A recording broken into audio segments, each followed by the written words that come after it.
Good morning, everyone, and thank you for being here. And it's nice to see most of you have survived through the morning till now, so you really do care for your well being and happiness. And behind those smiles, there are some people who are truly happy here. And if you are frowning, I know you are the real happy one here. All right? So, not a joke, because what happens is we hide behind our what we call faces. We are all actors playing a play, some playing very well, some playing still mediocre parts, but improve yourselves. All right, great. All right, so today's topic is creating a positive culture and the role of leadership in employee happiness. So it's a crucial topic. We all want to make ourselves happy while making our employees happy. All right, so let's begin because we are short on time. So I will go through all of you, and then all of you get to introduce yourself and tell us how are you changing that space. So should we start with you? Now, please introduce yourself and what you do and how you put in this. Hi, good day. My name is Dr. Mohina Kulkarni. I have been a corporate and a management educator. Very, very happy person because I get to do whatever I want in life with conducting my duties. Happiness is an internal job, and I think the least we can do is just smile, so you add one to the one who's not smiling. Have a nice day. Love to be with all of you. All right, can we continue? Hi everyone, I am Aman Chandra. I am a corporate emotional wellness trainer and I use a framework called the bulletproofing happiness formula, and that's basically the concept of understanding how to make your internal state bulletproof from everything that's happening around you, and I'd be happy to interact with all of you today. Hi, good afternoon, all. My name is Kavindra Pant. I take care of HR in Shapurji Palanji Energy. We are primarily a different kind of an industry. We deal in offshore oil and gas, and we are spread across geographies, not only in India, but in Singapore, Malaysia, Indonesia, Brazil, and Middle East. Take care of people, wellness as well as happiness to improve the productivity and output. Thank you. Good afternoon. My name is Arun. I represent L'Oreal, and our tagline L'Oreal always talk about that you worth it, and our passion of this company to make this world as beautiful as possible. I work as a regional director HR for the zone called SAPINA. This zone doesn't just sleep, so we start from New Zealand till Morocco, and our motto to make people as happy as possible. Because happiness doesn't come only with salary, doesn't come with with appreciation. It comes with a lot of important element in terms of your mental happiness, social happiness, psychology happiness, and so on. So love to part of all of you and share my experience and something what we do in L'Oreal. All right, perfect. Thank you. Okay, so let's start with Aman first. I have a question for you. So as you specialize in emotional wellness and mental health in the corporate, could you share with us how leadership can influence employee happiness from a psychological perspective, and what practical step leaders can take to promote well-being? Sure, thank you. So, what I'm wanting to share with all of you is based on things that have been done with big conglomerates like Amazon as well as young startups. And there are three things that came out broadly from this. The first, to understand the first, I would like to take a scenario. Okay, all of you, are you ready to do a small little exercise? Can we do a small exercise? For a moment, I would request you all to assume that you're part of a manufacturing company. You all are the top management of a manufacturing company. And you have asked me to come and help your organization improve their employees' stress levels, their productivity, etc. Okay, you want to make your employees happier. So there are two scenarios. In one, supposing I come and say you and your employees have to follow this diet to have better energy levels. You have to have a particular mindset. You have to learn how to be less stressed to be more productive. You have to be happier while doing your work. Second scenario is, I ask you, what are your real happiness goals? What would you really like to achieve? In which of these two scenarios do you think the outcome would be a little better? It's a unanimous choice. Anybody with the first option?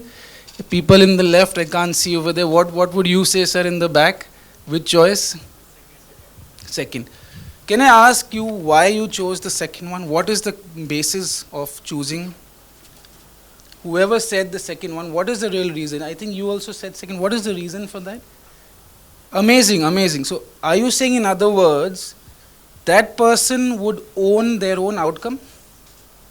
This is my goal, this is my outcome, I want to achieve this. Does this make sense to everybody? So the first point that came out, as I was saying, from doing these multiple programs with corporates is ownership. If leaders themselves, and they can do this with their team members, if they can help them to own their own output, that would really make a big difference in their productivity, in their investment of their time and effort, as well as their stress levels, right? If I ask you to do this for sure and you don't feel invested in it, you're automatically going to be stressed. Does that make sense?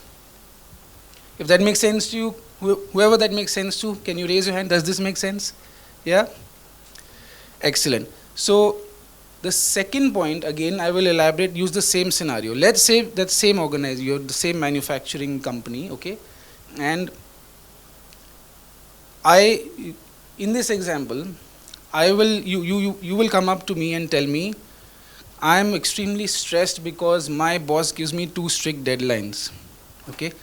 And I say, my response to you is, you have to learn how to be better, you have to manage your time better, and that's how you'll be able to do it. You have to improve, you have to do it. That's how you're going to be able to do it. And in the second scenario, I say, okay, I really understand where you're coming from. This is genuine stress. Many people feel this.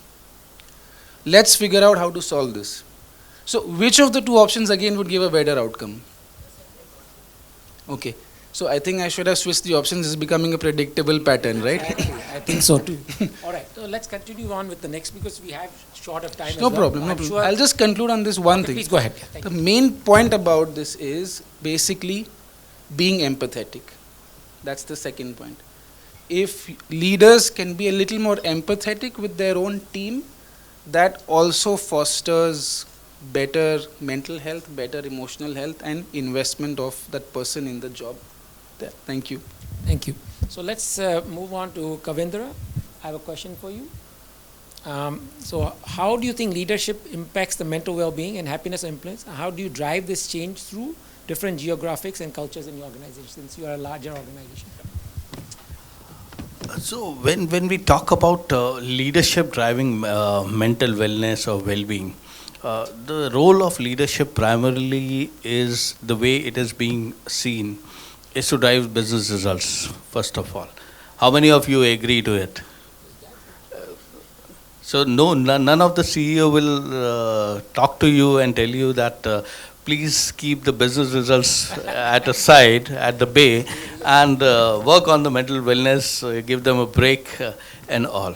So the entire expectations is always put on to HR, that you keep happy, you keep people happy, engaged, look at their well-being, and then you take it on. I don't want my business results to be impacted, right? So I'll come from that perspective, that what is happening in any of the organization or most of the organization, unless the organization itself is in the well-being business. So the way we have looked at it from a perspective, I'll give you some of the examples of what we have been doing and how we have been taking our people or our journey through for the mental well-being. Since it is the individual needs, like my co-panelists already has said, that it is the priorities are different for each individual. What happiness means to you may not be the same means to me. So one is, we have looked at the different segmentation, and we have looked at various agencies and various programs which are being driven within the organization. That is one part of it. The second important part, what we have worked upon, is the personal connect and the personal touch, which is being part of our culture and our organization, is something which has played the trick for us. Even during the COVID, I would like to quote it out here. During COVID, when people were infected across Malaysia, Singapore, Indonesia, we had an international agency where we were pushing them to go for the doctors' advice and the medical treatments and things like that. But I made it sure that each and every individual within the organization till the last level was being contacted by my team, and within every fortnight. So that has played the game for us, where the personal connect, asking just a normal phone call, nothing to do with the business, just asking for their well-being, their individual family status, how are the family, do they need any solutions, or are they suffering from anything. Even to some extent, we have provided, one of our employees was stuck overseas. We have provided the food items and all at his residence at that particular point in time. So that has created the value within the individuals, and that has played the trick for us. More or less, our attrition numbers against the industry standard of 18%, we are in single digit. Right. The other thing, in terms of the wellness or the employee productivity, I would like to speak about us. We have a small initiative. It is basically we reward and recognize those people, individuals across geographies. And it's a small token, a small handwritten note which goes from our CEO. Every week we do it religiously without impacting anything. So, apart from the phone calls and all everything, that really plays the trick, which drives, which talks about it, and we are just a phone call away. That somehow my take on this. All right, thank you for sharing and great ideas. Okay, Arun, now this is for you. So, obviously we all know about L'Oreal, and can you discuss how to create and sustain a positive work culture, especially the L'Oreal way, and how fostering creativity, collaboration, and employee engagement can improve? So, I will take you back, the almost 100 years back when this company, almost 120 years back, created. The founder, the vision of this company, the founder, chairman, has made a statement that company can't be built with wall and milk machine. For the company, we have to have a people, and people. And so to stand for L'Oreal today also. Whatever we do, we try to keep people in around, any policy we make, any decision we take, we always keep people first. Tell you that, very recently what we started a project called Simplicity 2. So we started Simplicity almost 6 years back to keep the as simple thing possible for people, because, when people appreciate that, because world is very complex, things are very complex. He spoke about the business need, business goals, and in that keeping things simple is very, very important. Very recently we started called Warm Up Monday, where we ask all employees, even the leaders also. And why it becomes so important? Because leader has to lead by example.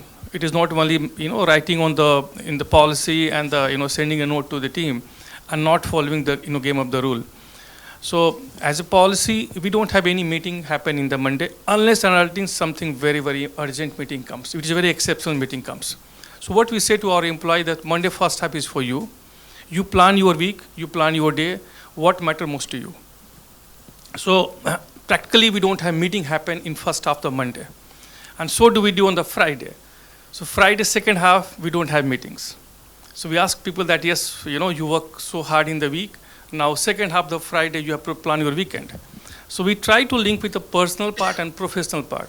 So Monday first half is stand for professional part, whereby you have to plan your week, and do all the planning. And second half of the Friday, you can plan your personal side. So you have done very hard work in the week. Now you have to plan your weekend, Saturday and Sunday. So that first we do. And trust me, we have a very good feedback from people. Not easy to start, not easy to implement, because we are used to work, on 5 days, 6 days. We have business needs is there. But as a group, all the leaders are, very watchful. They keep a track of that. And we try to consciously not to have any meeting happen that part. Second thing, is also very important, that creating a value to individual. I believe one thing which we always talk about, we have a culture of learning culture. I mean, you always promote and always encourage all employee to learn something new what they are doing on their regular job. So when people feels that yes, they are creating value to themselves, and when employee feels that creating value to organization, become very, very important for them. Third thing, as an organization, we always talk about the cross-fertilization of talent, whereby the collaboration come very, very important part. People has to work on multiple projects. Someone is working in one department, their project is of different department, whereby they get a chance to interact, they get a chance to collaborate, and end of the day, they are able to understand the ideas, vision, philosophy, how other functions are happening. And so far, we have very good example of that. And last but not least, I believe it's very, very important that as a leader, we have to be very, very authentic. As a leader, we have to be very, very, fair. The kind of feedback system we have, we always encourage it to a feedback to our people. So as an organization, any employee can go and share the feedback to the leadership team also. We encourage people.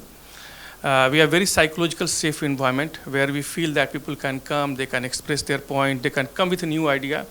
Also, one important thing which talk about how to bring creativity, we always encourage and practice in our organization to learn from mistake. So we encourage the employee that you commit mistake, but learn from that mistake. So there is no, whereby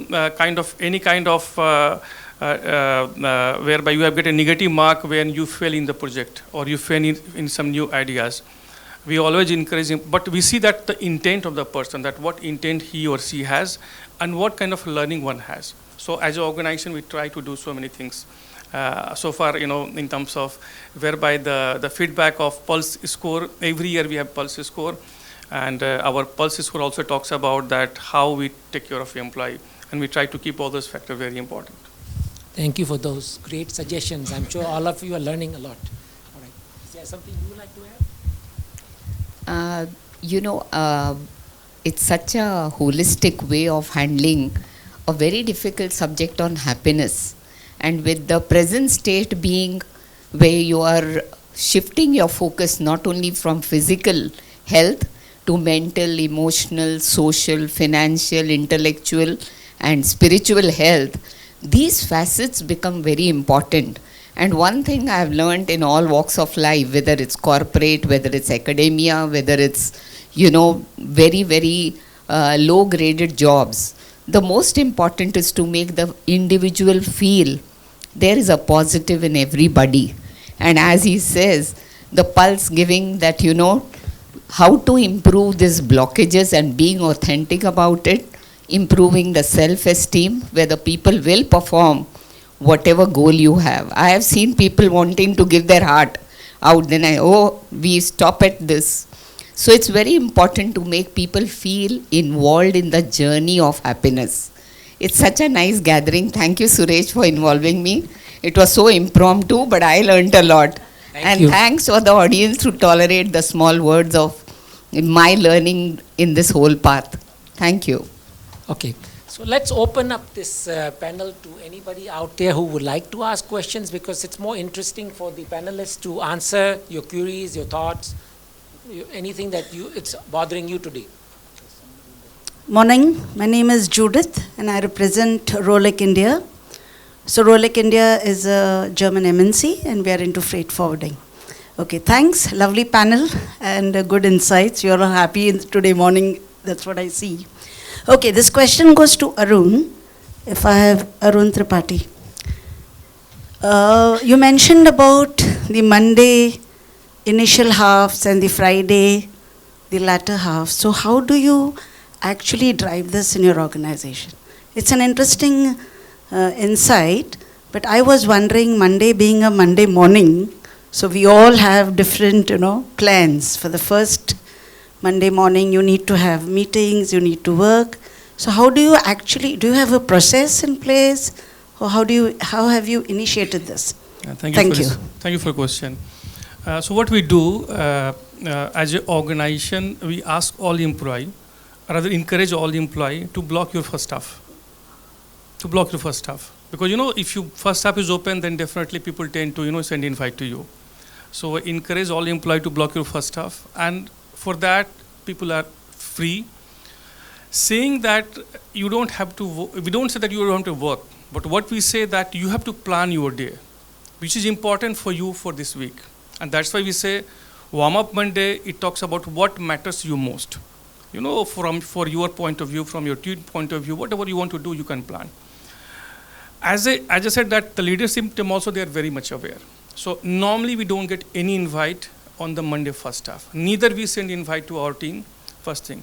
Second thing, as an organization, we have a culture whereby even the Friday also, we don't have meeting happen on the second of the Friday. People start, rather we encourage people to go and take break, after lunch, people start moving out from the office. And we encourage that part. Second thing also, sending mail after office hour. Also, we write to all employee, all in our mail that we work on the flexibility because, we have different time zone. So it can't happen that I send a mail to someone sitting in New Zealand or sitting in, Morocco. The same mail can go to people at different time zone. But we write in the mail, in the bottom that we work on the flexibility, and you are not, responsible to respond back to me immediately. And people respect and honor that part. So as an organization, we are very, very conscious, knowing that we work in different time zone, people have different priority, but try to encourage as much as possible. And as I said that in Pulse, we have a question whereby we ask all employee that how you see related to this question. Do you follow the Monday morning meeting or not? And people we saw that 2 years back, a score was not so high because we just started. Because, we thought that we to implement this process, but reality was very different. But now we see huge progress. Second also important thing which I'd like to share what we do, we have also a culture of meeting where now 1 hour, we don't send invite for 1 hour. We send invite for 45 minutes. So if meeting is planned for 1 hour, you have to send invite for 45 minutes. The reason is very simple that not for spillover, even if for that people can plan for next meeting. So you have 15 minutes time whereby you can go take a break of 5-10 minutes, again can come back and prepare for next meeting. So this is what we do in our organization. ROI being measured, right? And I think all businesses, the business leaders are really looking at ROI. So what are the matrices you look at to actually define happiness? For example, in our company, we had defined something and I had created a dashboard where we had a happiness quotient. So we actually had a dashboard that was shared with the leaders so the SLT could see it. But how do you measure it? So happiness per se in our organization, we measure it primarily through the pulse surveys. Second is our satisfaction scores. Third is the attrition levels. If your attrition levels are really low, people are really happy and satisfied within the organization. Like I said, that within the industry where the attrition levels are at around 18%, we are still in single digit. Because one is the level of satisfaction is high. The people feel that they are being cared within the organization. And third is the level of trust what we have built with our employees or with the teams across. That has played the game for us. Mr. Tripathi, in continuation to what you said, we also have engagement score for our organization. So I work with Star Cement Limited, wherein our engagement score is 86, 87 out of 100. And if we talk about NPS is also quite healthy. It's almost like 37, 38 positive. But still, what happens is we find that attrition we are not able to restrict, at least at the entry level cadres. When there is survey which has gone to me 15 days back, I gave good scores in all the parameters, whatever the questions were. But when we look at the report, the person who has rated very high in terms of his engagement, in terms of his career, in terms of his learning and everything, and after some time when we look at it, that person has resigned. So, not able to figure out what is the equation, what engagement score is the best, which will say that it will help us in reducing the attrition or restricting the attrition for the entry level cadres especially, because that chunk is also very high, scattered across locations, across functions, different functions, different units. So anything that you would like to suggest or share your experience, that what is the connect between these good engagement scores and at the same time high attrition, or what we should do to actually look into it and tap it in a more efficient and in a better way? Oh, thank you so much. I'll be very honest. It is not that we have a different situation.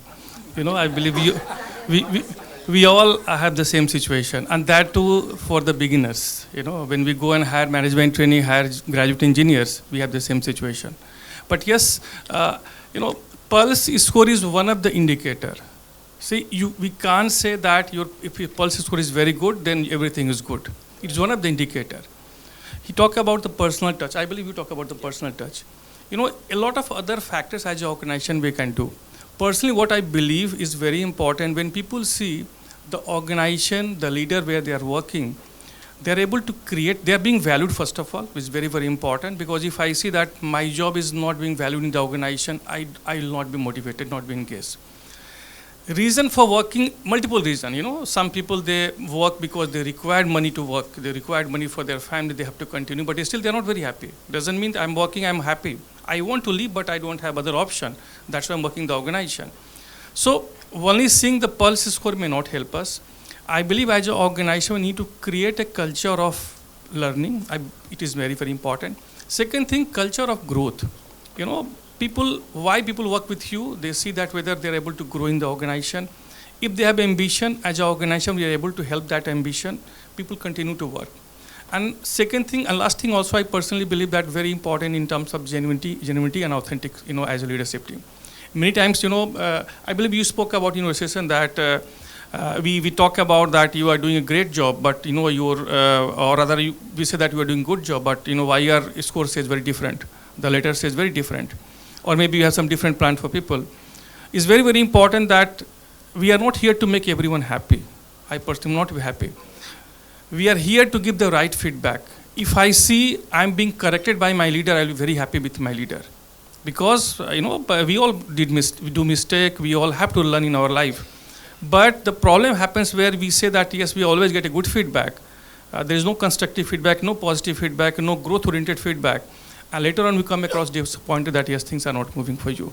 So I believe the fairness, authenticity, the genuinity is very, very important, and not very easy also, because leader has to have a lot of courage to give feedback to their team. Many leaders, they are afraid. And as an organization, I must admit here also that we are not so good in some time back. In L'Oreal also, we always tell people good, but reality was very, very different.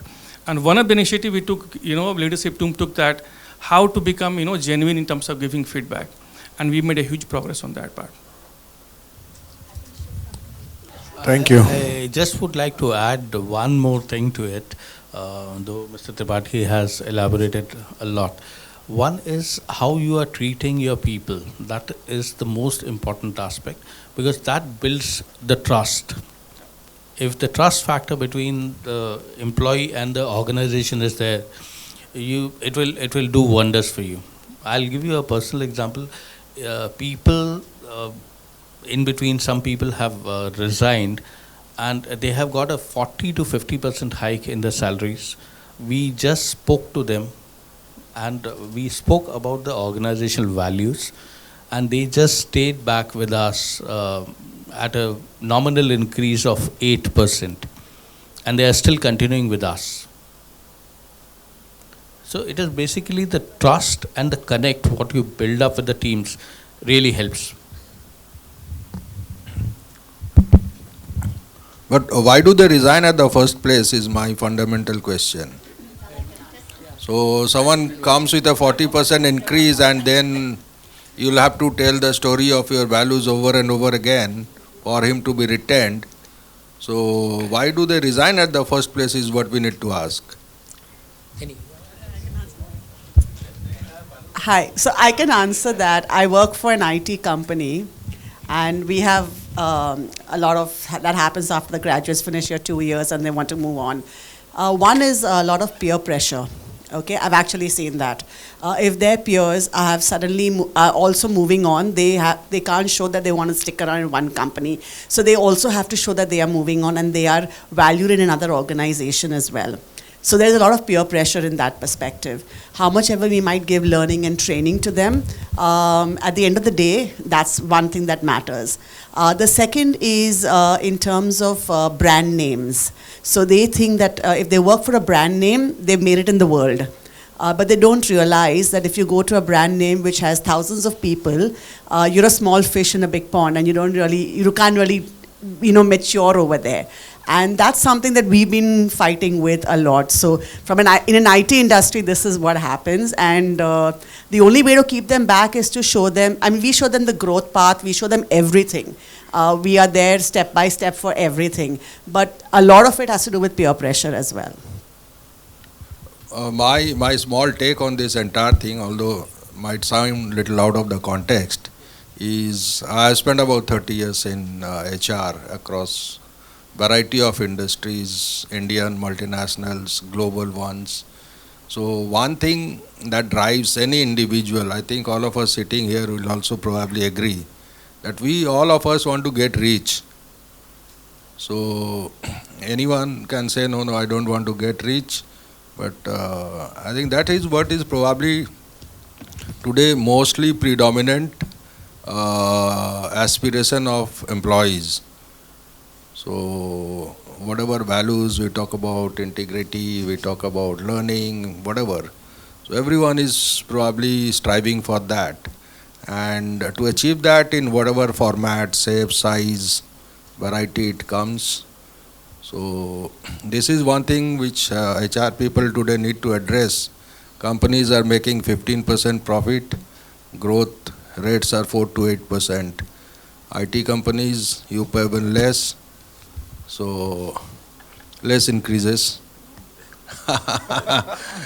So I think all this happiness, everything stems from the fact whether I'm up there or not.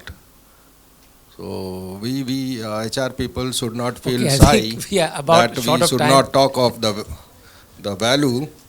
We talk about all variety of values barring the value of money. So please also talk about the value of money. Are we paying them well?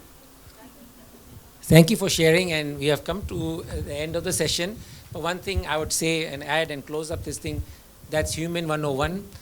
It's not always science that can explain us, and there are special cases out there, like how you said, even though you gave them everything they wanted, yet they went to another place which gave them less. But that's life. And it's good that they left, because then you can work on somebody else who really does care for all the values and concerns and everything. It's not a bad idea that they left. Yeah, be real. Thank you. Thank you for sharing. Thank you, everyone. Thank you, the panelists. Thank you for all your...